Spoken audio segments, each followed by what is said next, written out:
I'm Pastor Calvin Lindstrom, explaining a bit of theology.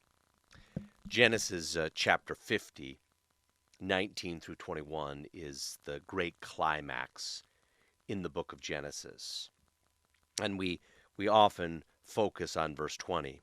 But as for you, you meant evil against me, but God meant it for good in order to bring it about as it is this day to save many people alive. But it's interesting that in verse 19, Joseph says, "Do not be afraid, for am I in the place of God?" And it is significant in that this question really connects back to the temptation of the serpent in Genesis 3 to be like God, knowing good and evil. And so the first thing that Joseph asserts as he's dealing, we can say, with the problem of evil is that I am not in the place of God. And that is always the best place to begin a discussion on this important issue. We are not in the place of God.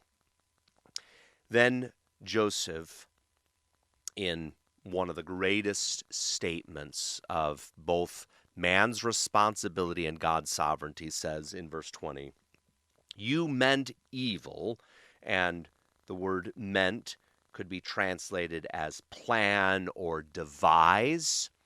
It's the verb that means to account. You meant evil, but God meant it for good. Same verb in both places.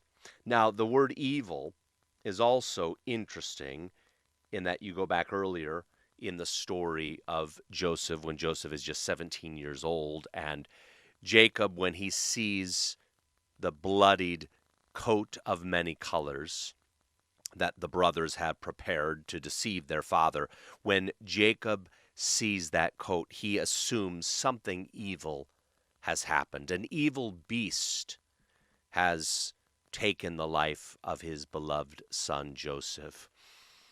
So the usage here is interesting in light of the earlier usage. You meant evil, but God meant it for good in order to bring it about as it is this day to save many people alive.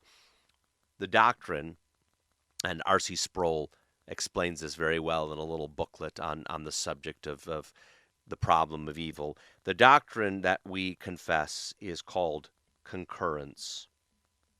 Concurrence. That man is fully responsible.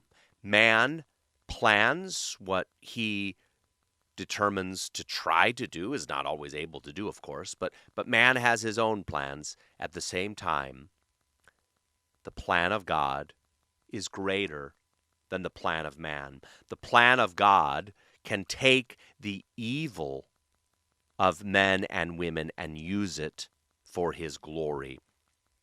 And when you consider the life of Joseph, how he is both a picture of Christ, he is also then an encouragement to us.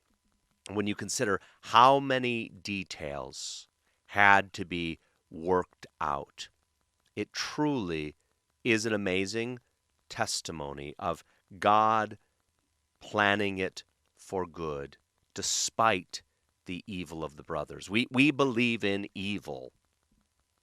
Joseph believed that the brothers had planned evil, but God is able to take that for good. This is a very rich text to help us understand the problem of evil. May it bring blessing to you and to your family.